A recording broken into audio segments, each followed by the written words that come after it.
Altså, de svarte svanene, etter det sa jeg, da så kom de til Bryne ca. i 1960. Ja. Og da er det Arvid som har passet på de, og de har vært i dammen da. De har vært tokne av mink tidligere og vært fornyet. Og nå hadde jeg for 2 år siden, så hadde jeg en svane da som var token av mink igjen. Og drepen, og han gikk igjen alene. Og den han gikk vel her et års tid alene, og da ble han så irritert at han kom opp på fortauet. For etter folk. Beit i legget så damene, og de var redde til å gå på fortauet. Ja. Så derfor ga da melding i Time kommune beskjed til meg at jeg måtte få den vekk. Jeg ringte han borte i Spydeberg,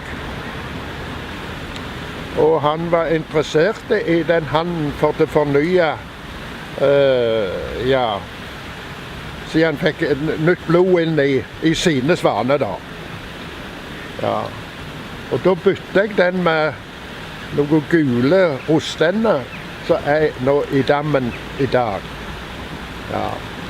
Og etter den tid så var det ikke svane, så var han Arvid Øgland. Han snakket da med ordføreren, Reinhardt, til å sponse nye svaner. Ja. Og det var da Reinhardt med på. Og de har jeg da vært borte i Spydeberg og fått tilbake til Bryne. Ja. Nå får vi se om det går greit med en mann eller en gutt og 2 jenter. Ja, det er det jeg er mest forveten på. Om han vil da jage vekk den ene når de nå blir kjønnsmodne. Ja, det er det som jeg er mest interessert i. Men det kan jo godt hende at han godtar til å ha 2. Det vet jeg ikke.